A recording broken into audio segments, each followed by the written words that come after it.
really said I was racist? Just said all of that? My craziest thing is that people eat pierogies. That's as hard as it got. Alright, well, the next comic on the stage runs the Indigenous open mic here at the Handsome Daughter, which Miguel has a problem with.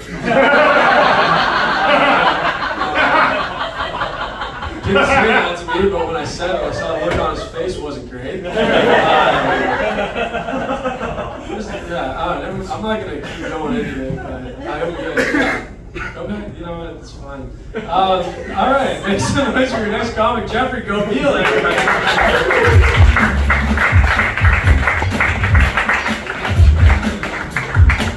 What's going on, Handsome Daughter? How we doing? How we doing? For a show with a bunch of bee jokes, you guys are really hot. I love it. While I was getting ready for this show today, I went to a coffee shop with like 10 of these little tiny books. And my girlfriend called. She's like, "Do you mind, you want to meet me at Leo's? Let's get some food." I was like, "Sure." So I went to Leo's early and I started compiling a bunch of these into this. And every now and then I look at my girlfriend and I just say one out loud. I'm like, "Here's one about Native people, Native women." And after I did about 20 of these, the waiter came by. He's like, "Are you trying an open mic or something?" It's like, "Oh, twist the knife, you bastard. I'm gonna get paid to say these." This is the thing though, a lot of these guys, they got excuses, man. They're like, "Oh, I wrote this one really high. I wrote this one drunk." I started comedy after I quit drinking. These are 100% sober thoughts. And some of them, I'm just punishing myself by saying. I'm gonna say it right off the top. My name's Jeff Gobil, but I'm known as Jeff Trigger Warning Gobil. That's right. I'm really sensitive. I need all the trigger warnings, guys. Garrett didn't tell me there'd be swearing. Hurts my feelings, yo.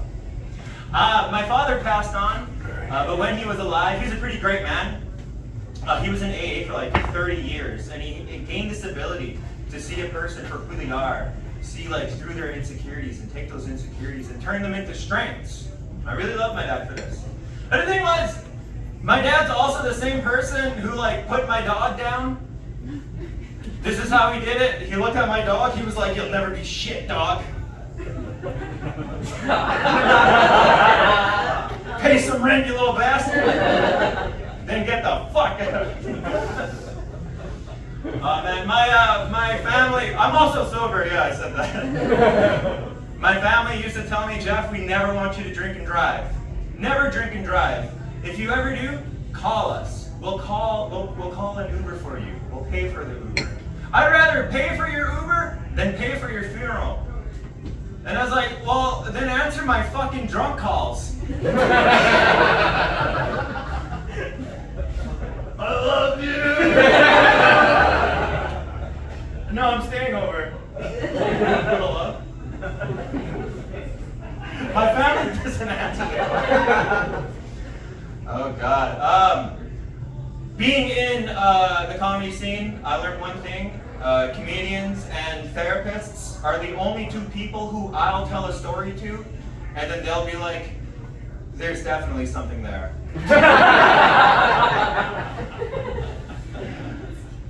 I had a small stint with disordered eating, and there was this one thing that people who have disordered eating do. It's called the celery technique. That's where you sniff delicious food, and then you slip a piece of celery in your mouth and go, and you kind of fool your brain into what you're eating. Now that I'm sober, I do that with vodka. I dip my fingers like, a little bit of Clamato. These are gold, you know.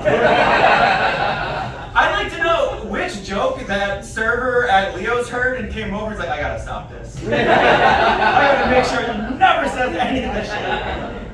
I was at a family gathering and I realized that it wasn't serving me comedically, so I left.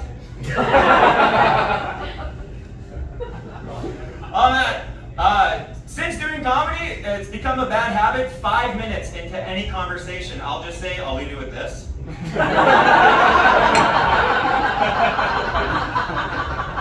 My friends are like, what? I'm like, oh, never mind. Oops, that was 4:30. I said that early.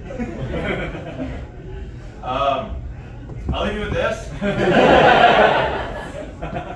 Said my dad's lawyer as I was bequeathed my dad's doodad. I was like, what is this? Is this a bit? And he's like, it's more of a shtick. You are right to groan! There's a reason I never did that one. I saw an alligator smile. I was like, hey, a gladiator! He also had a sword. I did an IQ test and I found out I'm really easily pissed off. Fuck those tests. This was a period I can tell because these are like kind of one-linery. I read a book called How to Write Funny because I wanted to learn how to write funny, and it only teaches you to write headlines. It's a fucking stupid book. New initiative: the Winnipeg police are now following Indigenous people on Instagram. I don't care unless I need my follower count up. Can you guys imagine? You guys know who Mark Hamill is? Yeah, sure. Yeah, Luke Skywalker. Can you imagine Mark Hamill doing a land acknowledgement? He's like, these are the original lands of the rebel scum. I'll leave you with this. No, I'm just kidding. I'm not done. I'm in school right now to be a therapist.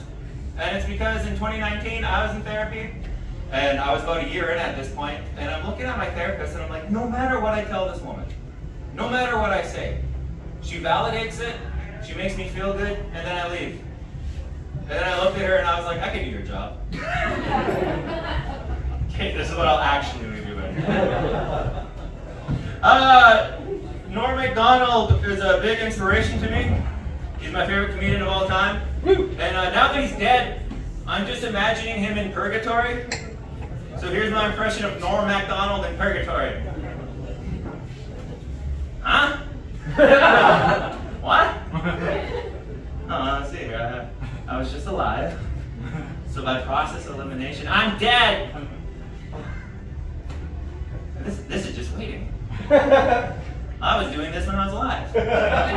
In front of the TV. Huh. I wonder why I'm in purgatory. I must have committed some sin. Maybe it was all that slothing around. So my punishment for sloth is more sloth? Huh? Goodbye!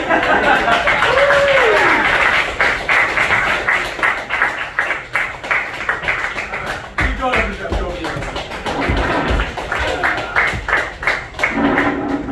All right, way to go, Jeff. 2 gone. Nice.